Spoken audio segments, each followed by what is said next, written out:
While mental health disorders were non-existent in the fallen years, a lot of modern-day factors have necessitated its surge, drenching the victims in a state of cognitive disturbance, relatable only to being in another world. According to the MOH, over 60% of the Kenyan population comprises youth aged between 20 to 24 years, and the prevalence of mental health issues among this population is at 10.3%, demonstrating the need to provide safe spaces and environments that promote psychosocial support to mitigate the negative mental health outcomes.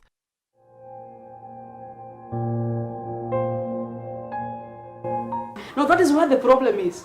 So we overcompensate. We want them to have the best.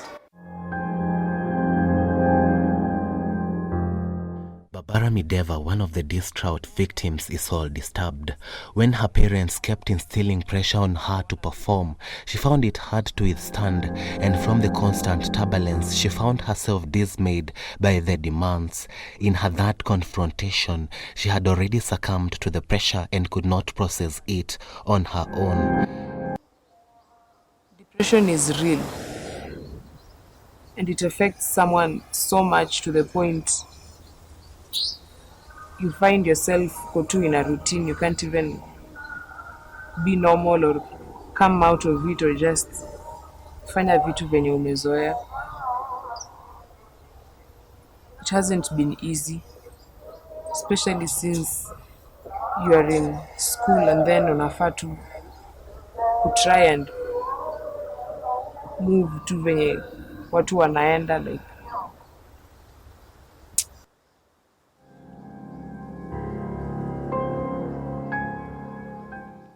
you don't even know where to start your day from. Like unaamka tu.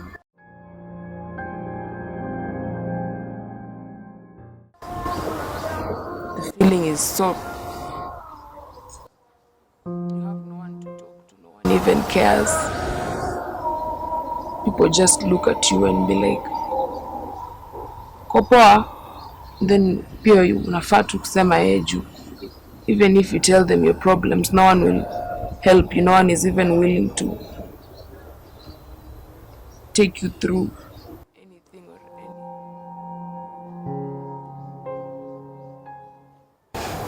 But we are surviving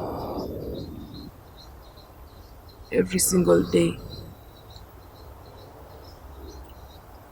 Na hope tu itafika point yenye I'll get better na days zitakuwa happier.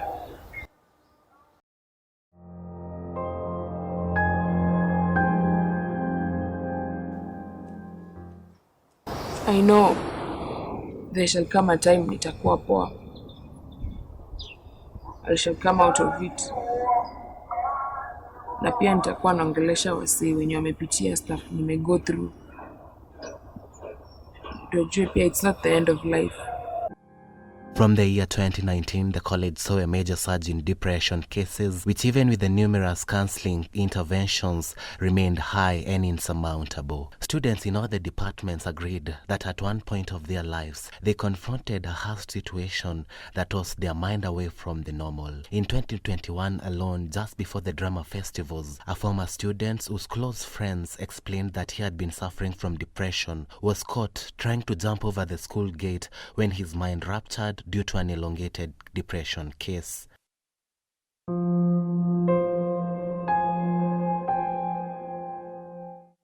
At the Mary Immaculate Rehabilitation Center, the story of such victims is very vivid. Vulnerables who nearly succumbed to mental health are taken up and put into rehabilitation to foster a turnaround and heal them from the depressing ailment. Nilikuwa hapa alafu nika-graduate ndo nikakuwa referred to Kenyatta Youth.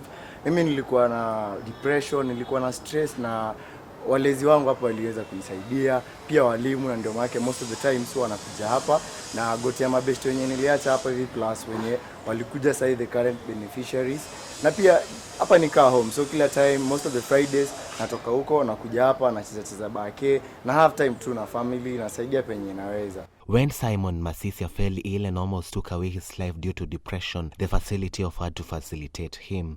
Ngea ama sipokuwa na marafiki huenda ikamuaffect sana.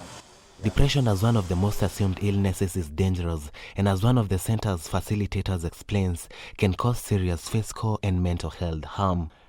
Susan, during her tenure as a senior counselor at the facility, witnessed mental health cases rise day by day. Every child that is in a vulnerable state, to begin with, in itself is a mental problem.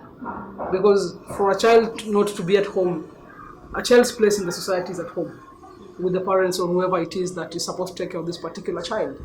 But for this child to be in the streets in itself is a mental issue, because they face drugs, they face bullying, they face sodomy, and they face so many things. Because most of them are not of consent age. But for them to survive in the streets, they'll have to do other things that are not supposed to be done by children. So when they come here, they've gone through so many abuses that you need to, through a thorough counseling, because that's what we offer most, through a thorough counseling, through talks, we do exercise like arts, like drawing. So through all these processes, we get to know what has this child been lacking in this particular area. This is a boys' center. So bullying it's like a high school, so bullying is part of it. When they come here and that happens, they're okay with that. Not very okay, but they can't take it. So the smaller ones are too needy. They want to clinch, they want the emotional support. So you notice that. And you also notice that some of them are distant.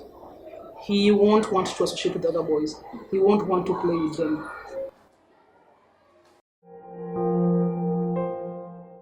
For thousands and thousands of youth in the prevailing era, mental health is the cornerstone of building a productive life, and in the case of its absence, the youngsters lead some very horrible lives that can't yield much of value.